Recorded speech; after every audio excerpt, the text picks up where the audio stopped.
On my 67th birthday, my son handed me an envelope in front of his entire dinner table, his wife's parents, two neighbors from down the street, and my grandchildren sitting right there with cake on their plates. I thought it was a card. Maybe a gift certificate to the hardware store, the way he used to do when he was younger and didn't know what else to get me. I tore it open and pulled out a single folded sheet of paper. It was a printout of a one-bedroom apartment listing in a retirement community in Scottsdale, Arizona, already circled in red marker, with a move-in date written by hand at the top. My son Marcus looked across the table and said, "Dad, we think it's time you had your own space, somewhere you can really settle in." His wife Renee smiled the way people smile when they've rehearsed something. My granddaughter Lily, who was 8 years old and sitting two chairs away from me, looked down at her plate and didn't say a word.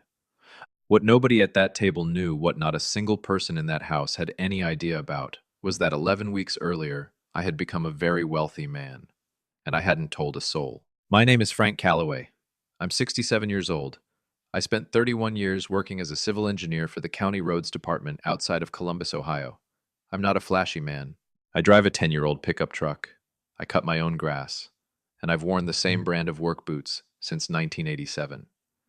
This is the story of what happened after that birthday dinner, and what I did in the 2 weeks that followed that none of them were prepared for.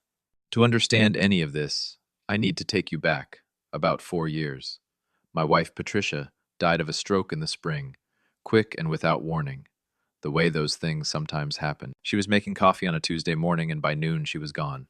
After the funeral, I went back to our house on Delwood Avenue and sat in the kitchen for 3 days without really moving. Patricia had kept that house alive in ways I never fully appreciated, until every room went silent without her. Marcus called me that first week and told me I shouldn't be alone in a house that size. He and Renee had just bought a place in Gahanna with a finished in-law suite on the ground floor, separate entrance, full bathroom, its own little kitchenette. He said it made no sense for me to rattle around in 4 bedrooms by myself when there was a perfectly good space waiting. He said family looks after family. I had heard my own father say those same words, and I believed Marcus meant them the same way my father had. So that fall, I sold the house on Delwood Avenue. It sold quickly and for more than I expected, and I took $95,000 of that money and handed it to Marcus and Renee to help them build out the in-law suite, properly new flooring, a real kitchen instead of just a countertop, a separate heating unit so I wasn't dependent on their thermostat. My old attorney, a man named Phil Garrett, who I'd known since my county days, drew up a promissory note. Nothing hostile about it, just the way Patricia always insisted we handle money between family. The note said the $95,000 would be forgiven at $15,000 per year, as long as I remained living in the suite and was treated as a full member of the household in good faith. If either of those conditions changed, the remaining balance was due in full within 30 days. I moved in that November with 2 suitcases and a box of Patricia's framed photos. I paid Marcus $450 a month toward utilities and groceries. I fixed a leaking pipe under their kitchen sink the first week without being asked. I picked up my grandchildren Lily and her older brother Noah, who was 12, from school 3 days a week, every single week, without missing once. The first year was genuinely good. Marcus and I would sit on the back patio after dinner sometimes and talk the way fathers and sons don't always make time for. Renee was pleasant, a little formal with me, but pleasant. Lily used to knock on my suite door on Saturday mornings and ask if I wanted to watch cartoons with her, and I always said yes, even when the cartoons made no sense to me at all. The second year, things shifted in the way that things shift in a house when nobody wants to say the thing out loud. Marcus started working longer hours at his logistics job downtown and came home quieter, more compressed. Renee began commenting on small things, the way I left the porch light on, the fact that my truck leaked a little oil on the driveway, whether I was running the bathroom fan long enough. Not arguments, just comments delivered in passing with a tone that said I was a variable they were managing rather than a person they were glad to have around. I noticed I stopped being included in decisions about the house. They refinished the back deck that spring, and I found out when I heard the Sanders going one morning. Nobody asked if I wanted to join them for Renee's work party in July. My mail started getting left in a pile on the entry table instead of knocked on my door the way Noah used to do. Lily still visited me most Saturdays, but even those stopped coming as often toward the end of that second year, and I suspected that one wasn't entirely her choice. Then the thing happened that changed everything, and it happened on an otherwise ordinary Wednesday afternoon.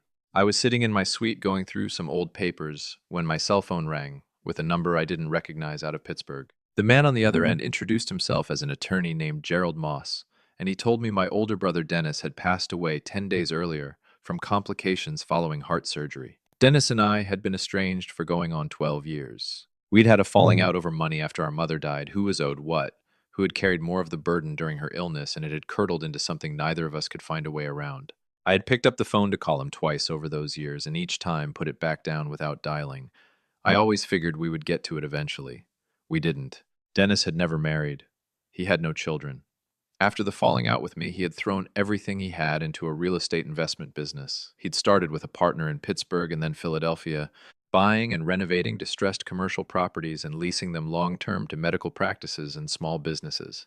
Over 12 years, quietly and without any fanfare I had ever heard about, Dennis had built that business into something significant. Gerald Moss told me that, as Dennis's only surviving relative, I was the sole beneficiary of his estate. The real estate holdings, the investment accounts, the business interest, all of it. He estimated the total value at somewhere between $22 and $26 million, depending on current appraisals. I thanked him and told him I would call back in the morning. Then I sat on the edge of my bed in that in-law suite and did not move for a very long time. I wasn't thinking about the money.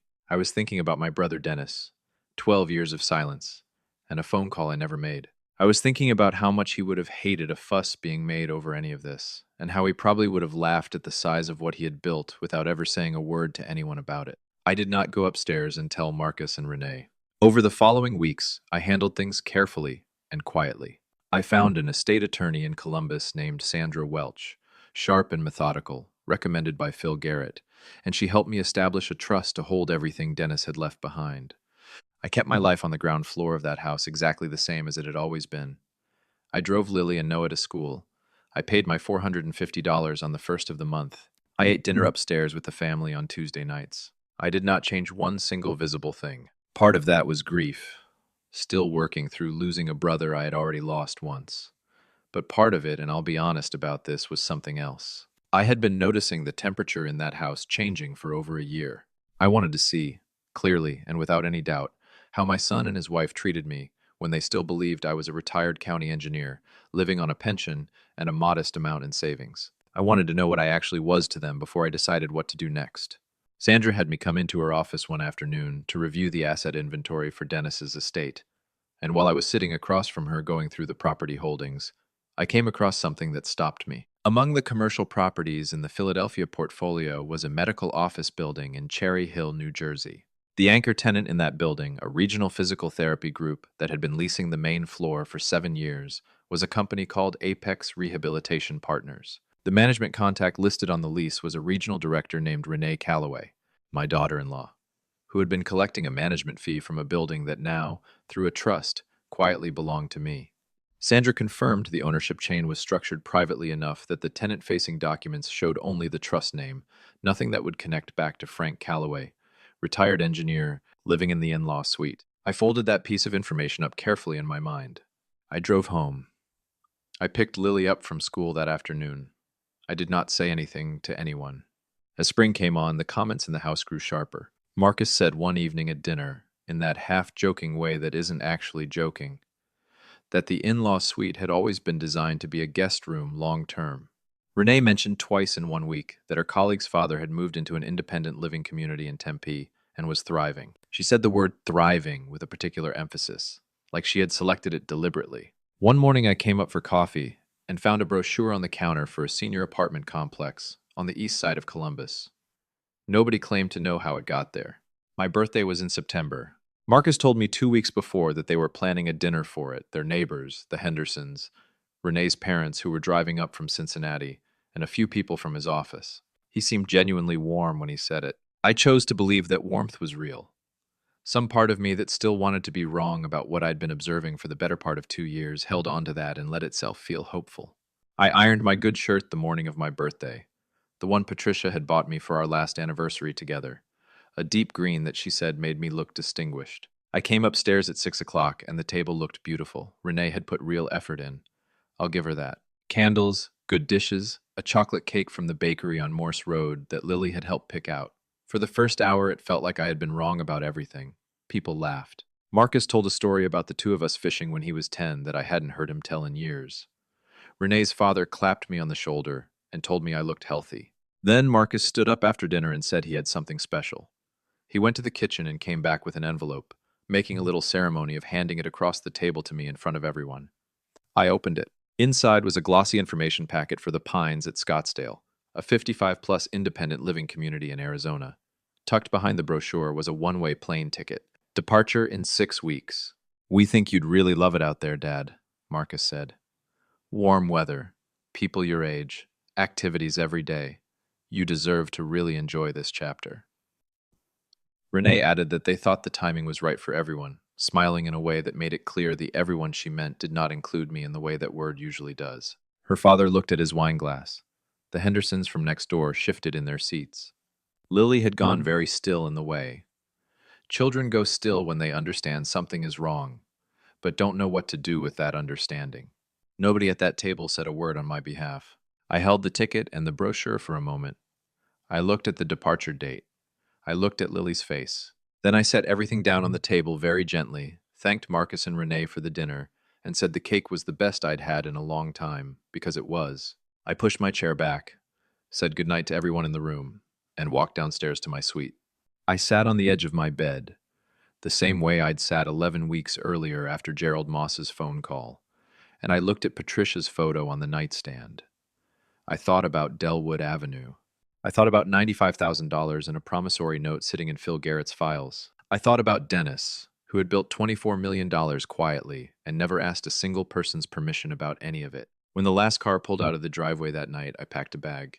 Not everything, just a week's worth of clothes, my important papers, Patricia's photo, and the folder Sandra Welch had given me. I walked out through the suite's separate entrance at 11:15 without turning any lights on. I didn't leave a note.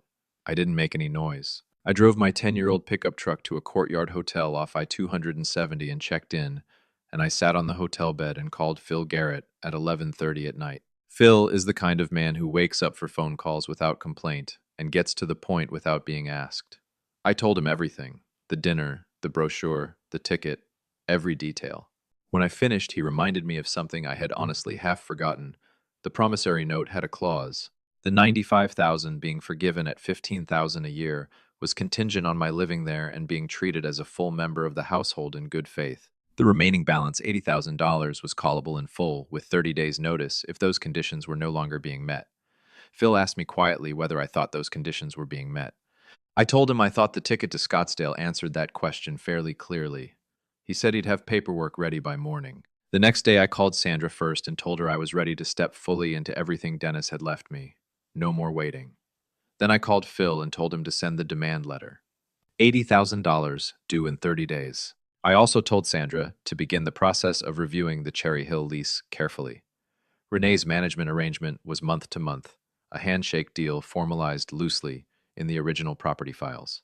Sandra confirmed that, as the new controlling trustee, I had the right to restructure or terminate management arrangements on the properties with proper notice. I told Sandra I did not want to be hasty about that one. I wanted to see what the next 30 days looked like first. The demand letter arrived at the house on a Thursday morning. Marcus called me within the hour, his voice doing that controlled, tight thing it does when he is trying not to sound as alarmed as he is. He said there had to be a misunderstanding. He said this wasn't the kind of thing families do to each other. I told him calmly that Phil Garrett had drawn up that note at that kitchen table with both of them present, and that everyone who signed it understood exactly what it said. I told him the conditions had changed and therefore the terms had activated exactly as written. He asked me how I could do this after everything they had opened their home for. I reminded him gently that I had paid $450 a month, contributed $95,000 toward their property, repaired their plumbing, and driven his children to school for 3 years. I told him I loved him and that I was not doing this to wound him. I was doing it because a piece of paper said I could, and the events of my birthday dinner had made it clear that I should. Then, 2 weeks after the demand letter, Sandra informed Marcus and Renee through the trust's property management notification process that the Cherry Hill building was under new ownership review and that the informal management arrangement for the Philadelphia properties would not be renewed going forward. Renee called me that same afternoon. I let it go to voicemail. She called again the next morning. I let that one go too, not out of cruelty, but because I wasn't ready to have a conversation that size without being fully settled myself. I was living in a courtyard hotel in Columbus, Ohio. I needed to be on solid ground before I talked to anyone about any of it. Marcus appeared at the hotel lobby 2 days later on a Saturday morning. Not Renee Marcus, by himself, looking like he had not slept well in some time. I came downstairs and we sat in the lobby chairs and he talked for a long time. He said the ticket had been Renee's idea more than his, and that he had gone along with it because the finances in the house had been tighter than he had let on, and he thought he had agreed with her when he should have pushed back. He said he was sorry for the way the evening had gone. He said it the way a person says something they genuinely mean, but understand, might not be enough. I listened to all of it without interrupting. When he finished, I told him I believed that he was sorry, and I meant it. But I also told him that for 2 years I had watched myself become smaller in that house, degree by degree, until I was a tenant they were managing rather than a father they had invited to live with them. I told him the ticket had not surprised me the way he might think it had. It had simply confirmed something I had been watching build for a long time. I told him some things have to be worked through, and that this was one of them. Through Phil, I agreed to extend the repayment deadline by 30 additional days. I did not forgive the debt. I was not going to do that. By early November, I had found a house for myself, a solid 3-bedroom craftsman in a quiet neighborhood in Bexley, not far from a park Patricia and I used to walk through on Sundays. I paid cash. I had a contractor come through and redo the kitchen the way I had always wanted. Open shelving, good light, a window over the sink looking out at the backyard. I put Patricia's photo on the mantel in the living room where I could see it from the couch. I went back to Sandra and set up a separate education trust for Lily and Noah Money, designated specifically for their college tuition, structured so that it passed directly to them when the time came, entirely outside of anything Marcus or Renee could direct or access. Those kids had not done anything wrong.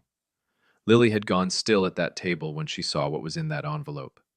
I was not going to let the decisions their parents made become the ceiling on their futures. Marcus and Renee couldn't pull together the $80,000 quickly. Marcus's income alone wasn't enough to refinance on short notice, and Renee's management income from the Philadelphia properties had ended.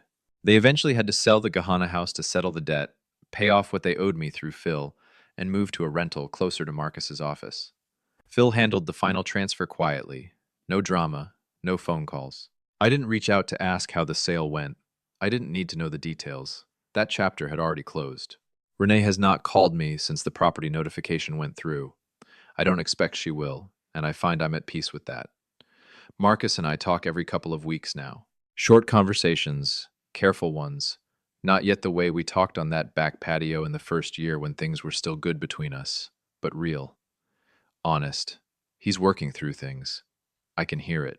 Lily calls me on her own now, from her mother's phone, usually on Sunday afternoons. She wanted to tell me last week about a book she'd read for school, something about a girl who travels to a lighthouse, and she talked about it for 25 minutes straight without stopping.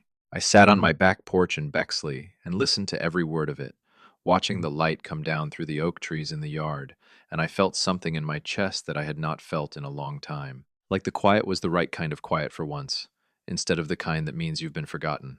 I think about Dennis sometimes, sitting on that porch. 12 years of silence between us over money, neither of us really needed to hold on to the way we did. He built something extraordinary, and he did it entirely on his own terms, without asking anyone's permission or waiting for anyone's approval. I think he would have found a certain satisfaction in how things turned out, not in the hardship it caused. He wasn't built for cruelty any more than I am, but in the simple fact that the paperwork was clean and the conditions were clear and everyone involved had signed their name to it with full understanding. People sometimes ask how you can still love a son who did what Marcus did at that table. I've thought about that question more than a few times sitting on this porch. I think the answer is that I love the man I raised, and I'm still hoping he and the man who handed me that envelope in front of his own children aren't the same person permanently. That's not certainty. It's just what a father holds on to when the alternative is too heavy to carry. I'm not bitter about how any of it landed. I'm not sitting here replaying that birthday dinner looking for someone to blame. I'm sitting on a porch I own outright, in a house I chose for myself, in a neighborhood that feels like somewhere I actually want to be. Patricia's photo is on the mantel. Lily called last Sunday. The oak trees in the backyard are starting to turn, and the light in the afternoon comes through at exactly the angle I would have asked for if anyone had thought to ask me. For the first time in longer than I can honestly remember, I'm right where I belong.